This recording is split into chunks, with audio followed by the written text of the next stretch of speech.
Welcome back to Sacred Readings and Wisdom Stories. I'm Eric Massonary. I'm the chaplain of Kidron Bethel Village here in North Newton, Kansas. And this is the sixth in our series in the Sacred Readings and Wisdom Stories series. In each of these videos, you get a chance to hear a wisdom tale from a varied tradition around the world. And we also just take time as we start each session to gather ourselves, ground ourselves. So we'll begin with that now. And I invite you to first hear these words. I'll read a couple of verses from the 27th Psalm. And I'll read these and we'll move into just a bit of silence together as we gather in this time. From Psalm 27.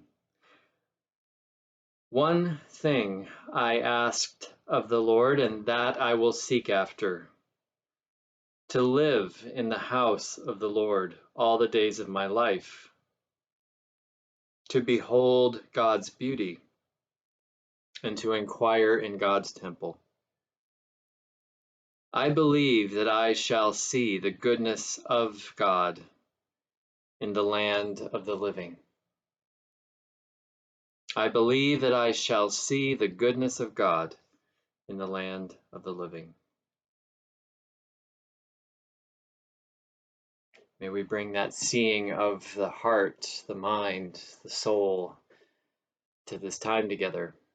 Let's take a moment and you can bring your attention to your breathing, simply noticing your in-breath and your out-breath, and do that as you take several good deep breaths.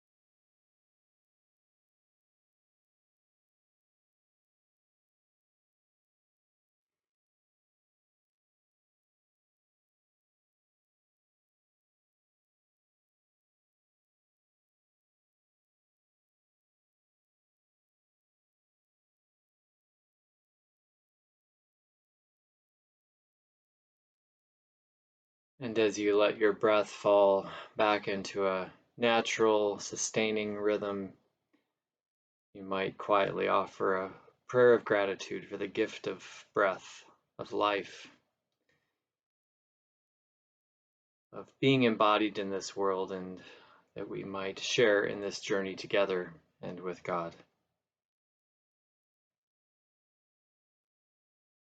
I'll read those verses from Psalm 27 one more time.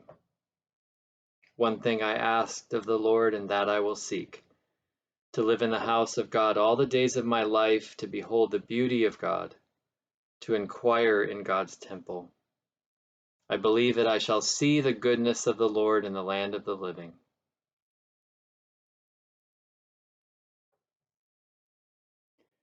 Well, today's story is actually partly about that desire to see God in the land of the living. The story comes to us like a story I told a couple of weeks ago about Abba Moses from the desert fathers and mothers of the 3rd, 4th century of the church. These, as I shared before, were men and women who, at the time that Christianity was becoming really wedded to the empire itself and becoming moving beyond a martyr's faith to an accepted faith with the powers that were at that time in the world, there were those who believed that the path needed to go a different direction. And that was for them out into the deserts of North Africa, of Palestine region. And they lived there, some of them as hermits, some in what were called Cenobitic communities, kind of loosely knit communities of hermits. And today we're going to hear a story about Abba Pachomius. Pachomius was interesting. He was born in the year 297 in Thebes in Egypt and spent his whole life in Egypt. He felt a calling to a deeper expression of his faith in his adulthood. For a time, he too went and lived a hermit's life, an ascetic life in the desert. Pachomius then also began gathering fellow brothers there in the desert into a more closely knit community. He really formed what was one of the first monastic communities of the Christian church, and also drafted one of the very earliest monastic rules of life that is still on record now. This is a wonderful story of someone who came to seek Abba Pachomius for his wisdom. So I'll read it once through and then pause a bit in silence as you hold your listening to the story, and then I'll read it a second time. One day, a man came out to the desert and he approached Abba Pachomius and said, "I would like to join this community." When Pachomius asked him why, the fellow said, "Because I would like to see God." "You're coming here because you want to see God?" Pachomius asked.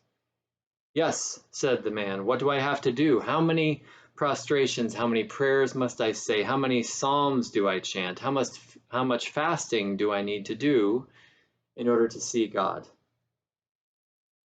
Pachomius answered him, "Listen, if you truly want to see God, you don't have to join this community.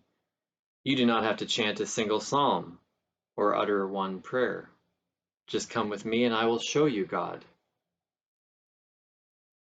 Pachomius led the man through the monastery, and he took him to the cell of one of the dirtiest, most deranged, and disagreeable monks in the community, a man who had come from the cities and sought shelter with Pachomius's brothers.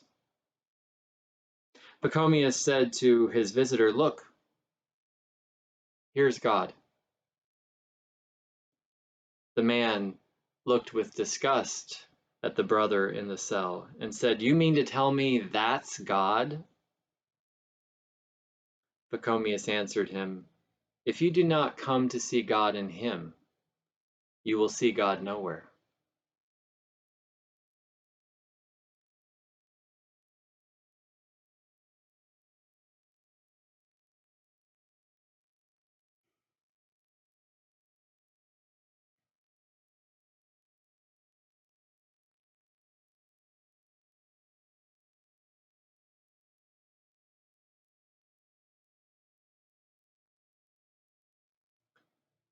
I'll read the story now a second time. And with this reading, you might actually try to imagine yourself in the story, perhaps as a witness to the moment. Perhaps you are the young seeker who is there asking these questions with the desire to see God. However you might imagine it, see if you can picture this story unfolding with the eye of your heart and mind.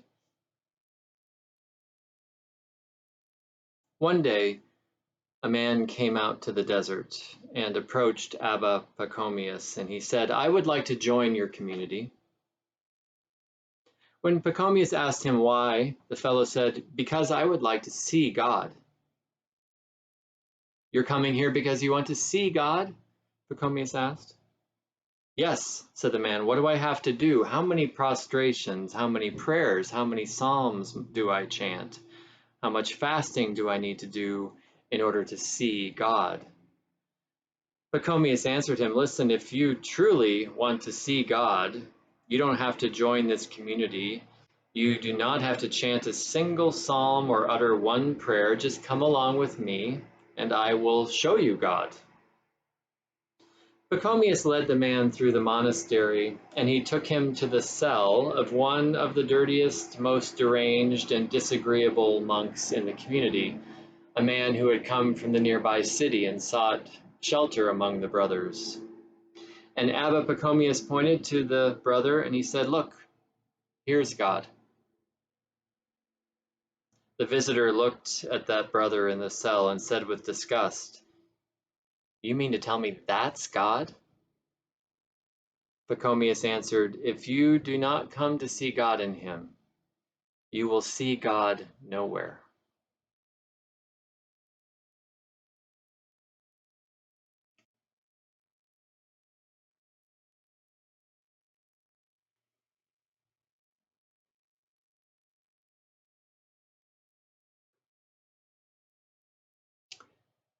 It's a striking story.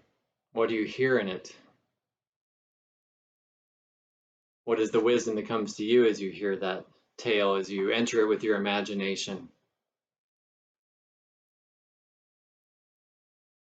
I find when I hear this story, it is a constant reminder of the ways in which I tend to categorize as I look around at the world, or as I look within at my own being, tend to categorize where God might be and where God is not.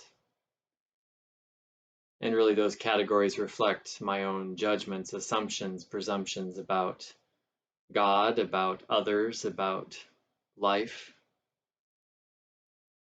And I find myself grateful for the wisdom of Pachomius, who reminds me that um,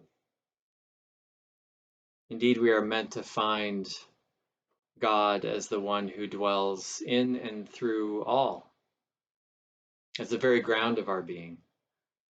The one, as Paul says in the book of Acts, the one in whom we live and move and have our being. And in fact, there is nowhere we can go where God is not.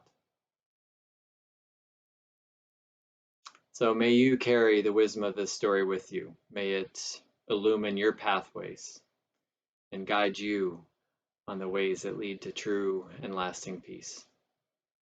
Peace be with you.